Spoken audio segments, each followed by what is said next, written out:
Hello and welcome to my presentation of my final project. My main focus is on media and digital literacy and going further into digital literacy by teaching how to create videos. The Prezi package is designed to help teachers incorporate media and digital literacy in their classroom, and I use a variety of videos, images, research methods to accommodate a variety of learning styles.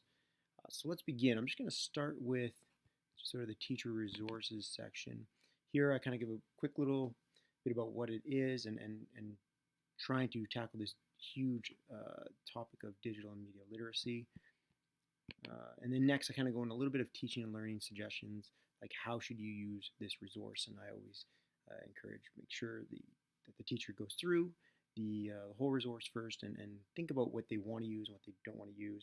Some of the videos are maybe too far advanced for what they're trying to teach, and others may not be as great appropriate.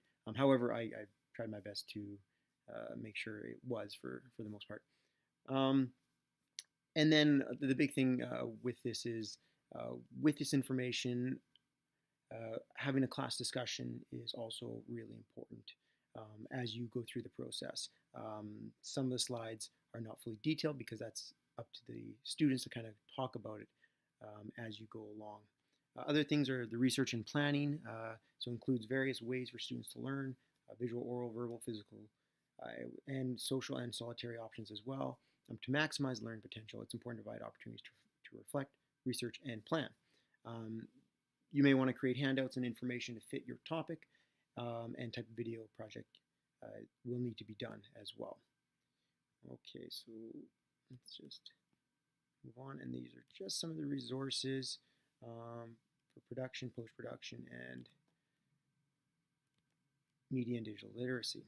All right, so moving into the kind of the start of it is what is media literacy. So starting with that first, and I have a few videos to accompany it. Now, both videos again are great. This one here talks about the different information and how we get it. And that's more of an introductory to media literacy itself. And there's a whole series for that one as well, which are great to watch. But it's pretty lengthy. Each one's about 10 minutes long, and there's 12 videos, so that would be a long time. So pick and choose what you might want to use. And then just go through some step-by-step questions when looking at media.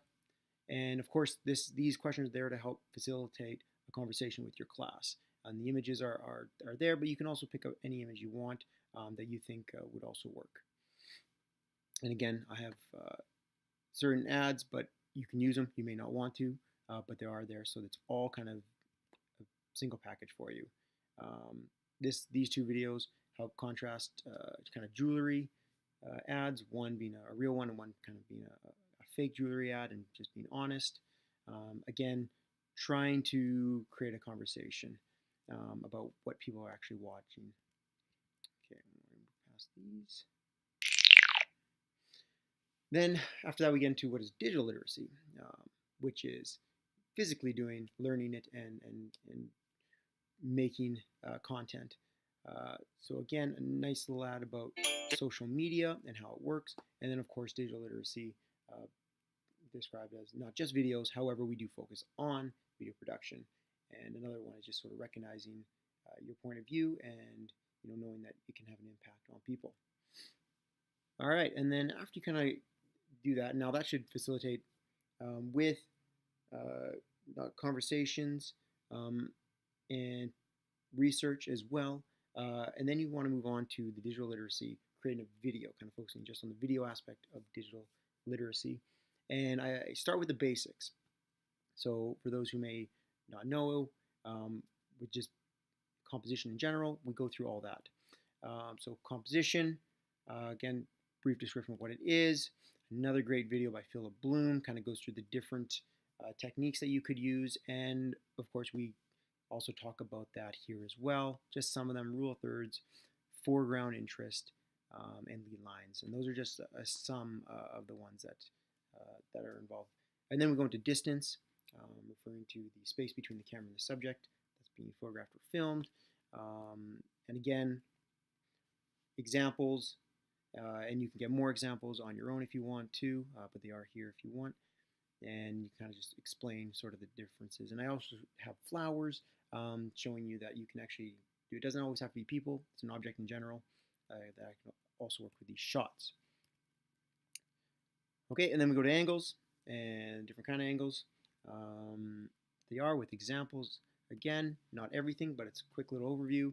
And then light and images, about where you want to position light, why you would, 3-point lighting, and of course using natural light, especially if you don't have light of your own. How do you use natural light when filming? And then we get into some camera movement, and basically just the basics of the camera movement, your tilts, your pans, your dollies, things like that. And these videos are, again, great sources that kind of go through that. And then there's putting all the shots together, so the different angles and movements and distances, and how do you put that all together to really help tell your story. It's a great video there as well. Next, we go to the power of the image, and kind of focuses more on the storytelling part of it. So how do you best tell your story? I always say use a variety of shots. That's why we learn them all and understand how they're used. But also talks about just frames in general, and what do you put in your frame, and also face and movement. I also do brainstorm, research, plan. I talk about this several times in this Prezi because it is very important to make sure you are planning all your shots, planning your story, brainstorming, to make sure you are prepared. It's another great example of visual storytelling by Philip Bloom. Again, going back to the plan your story part of it, and really thinking about what are you trying to say. Now, this is always going to be different. I had a chance to teach in several different classrooms, trying out this Prezi presentation, and with each classroom we had different objectives of a video that we're going to create. So we tailored it to whatever the plan one was to do with environmentalism, one was to do with Shakespeare, another one was to do with Canadian history and mini bios. So there are lots of different options. So it really depends on what you're going to do, where you start planning. Okay, and then there's video production, kind of the biggest part of this whole Prezi package, starting from screenplay, discussing about that, a lot of great examples and tips on how to write screenplay, and then moving on to storyboard, why we want to use it. And this is a great example of a Lord of the Rings side by side with the storyboard and then the actual movie. And I always tell students that it doesn't have to be an amazing storyboard. Drawings can be very simple, and they don't always are going to match what you're going to film, but as long as you're prepared and you have an idea of what you want to visually capture, it's better than going in with having no clue at all. And again, back to that plan your story, pre-production and organizing everything that you're trying to do. Then we get into narration. Do you want narration? A lot of the projects that I ended up doing when I went to other classrooms, it was a lot of narration involved. The students were recording their voices over images that they recorded or they found online to help tell their story. They also talk about representation and images, so choosing images and capturing video that best helps tell your story. And music, the importance of music. And this is another great example of music how helping to set the mood. Also a fantastic one too. And then move on to dialogue scene a little bit. Again, this is that how much information do you want to go into. Shooting a two-person dialogue scene is a bit more advanced, but if you have students that want to, it's definitely something you can talk about, and some great examples of how to shoot it. And what I would do with these videos, at least with Meet Joe Black one, is you kind of discuss the different shots as it's being played out, and you watch it over again. And then the production part, we go and capture everything. And the big thing in this one is we're talking about equipment. And I focused on two, the phone and the DSLR, which I think are probably the most common, especially in high school, that you probably could use.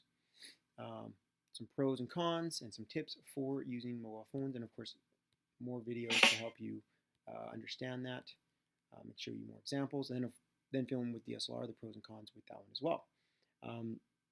Depending on your school, uh, most schools, I believe, at least in high school, have DSLRs around, especially if they have photography. It's just kind of working out with the photography teacher, borrowing some of those, because the newer DSLRs do have video capabilities. They are pretty great, and then you have the lenses as well. But of course, that may not be the case, and therefore cell phones are your next option, and they also work pretty good too.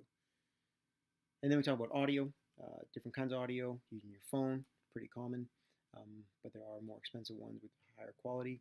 You can also try as well. And I like to show just sort of behind the scenes. This is one example, but there's lots out there, just to talk about the different kind of camera equipment and all those aspects of filming. It's really kind of neat to see that all kind of take place. And then we get into editing, some editing software. I do talk about Adobe Premiere, which is what I use. My school division has it, but there's also some free ones that you can use as well, which are pretty solid. And then we get into some mobile phone apps as well. There's actually a lot of good ones for video editing. So if you're capturing video on your phone, you might as well just edit on the phone as well. There are some great apps there. So there's a site and a video that can take you that way.